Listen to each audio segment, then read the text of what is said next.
Hello बच्चों, आइए प्रश्न को देखते हैं। हमारे सामने एक असमीका दे रखी है, x बड़ा है -3 से को एक्स वाई तल में आलेखीय विधि द्वारा हल करना है। प्रश्न को हल करने से पहले इसकी मुख्य अवधारणा के बारे में चर्चा कर लेते हैं। तो यहाँ पे हम लोग देखने वाले हैं इसकी मुख्य अवधारणा। तो यहाँ देखिए, एक्स वाई तल की बात करी गई है। तो सबसे पहले तो हम बता देते हैं, एक्स वाई तल को कार्तीय तल बोलते हैं और ये इस तरीके से बनता है। ये अपने पास ऊर्ध्वाधर अक्ष जो है ये वाई अक्ष होता है और ये जो क्षैतिज अक्ष है ये एक्स अक्ष होता है। ये अपने पास धनात्मक वाई अक्ष होता है, धनात्मक एक्स अक्ष होता है, ऋणात्मक वाई अक्ष होता है और ऋणात्मक एक्स अक्ष होता है। इस तरफ अपने पास धनात्मक मान चलते हैं। देखो, पैमाना एक खाना बराबर एक इकाई अगर मान लूं तो ये 1 2 3 इस तरीके से चलता है। और ऊपर अपने पास धनात्मक चलता है 1 2 माइनस +3।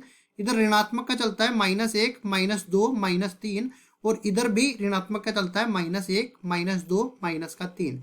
इस तरह एक्स और वाई एक्स मिलके एक्स वाई तल का निर्माण करते हैं। उसके बाद देखिए, हम जब भी असमीका का हल क्षेत्र निकालते हैं तो पहले उसको एक समीकरण मानते हैं। तो समीकरण मानेंगे, पहले तो हम चलते हैं देखो असमीका पे। x बड़ा है -3 से, तो इसको एक समीकरण मानेंगे पहले। x बराबर -3 हो जाएगा। समीकरण मतलब कि x बराबर a, जो समीकरण होता है y अक्ष के समांतर एक रेखा होती है जिस पर y का मान कुछ भी हो सकता है, लेकिन x का मान हमेशा ही -3 होने वाला है। तो यहाँ पे सबसे पहले हम लोग इसका ग्राफ बनाएंगे फिर से, या फिर एक काम करिए, ये जो मैंने बना दिया है इधर, इसी पे बना लेता हूं मैं, क्योंकि दूसरा बनाऊंगा उससे कोई फायदा नहीं होगा। समझ में तो आ ही रहा है, ठीक है। तो ये x बराबर -3 वाली जो रेखा है ये x बराबर -3 से गुजरेगी।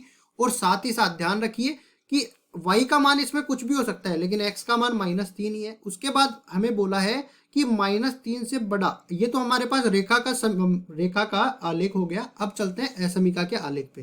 तो असमीका का आलेख क्या कहता है कि इससे -3 से बड़ा वाला लेना है। -3 से बड़ा वाला मतलब कि हम लोग देख सकते हैं कि -2 -3 से बड़ा होता है। इस तरफ दाईं तरफ जाएंगे तो ये बड़ा आएंगे और बाईं तरफ जाएगा तो ये -4। देखो -4 आ गया, मतलब इससे छोटा चला जाएगा। तो दाईं तरफ वाला भाग आने वाला है। तो दाईं तरफ वाला भाग, इसको छायांकित में अगर कर दूं तो इस तरफ वाला भाग अपने पास इसका हल क्षेत्र होने वाला है। अब देखिए, ये अपने पास आ गया x बड़ा है -3, इस असमीका का हल क्षेत्र। ठीक है, इसमें पूरे में हम लोग कह सकते हैं कि x बड़ा है -3 के, और साथ ही साथ इसमें देखो असमीका में बराबर का चिन्ह नहीं है। तो हम लोग कहेंगे कि ये जो रेखा हमने बनाई x बराबर -3 की, ये रेखा इस हल क्षेत्र में शामिल नहीं है। ठीक है, अब देखो, सवाल में हमें केवल इसका आलेख बनाना था, तो इसका आलेख आ गया x बराबर -3 वाली रेखा के दाईं तरफ वाला भाग, और यही इसका उत्तर हो जाएगा। आशा करता हूँ ये सवाल आपको समझ में आया होगा। धन्यवाद।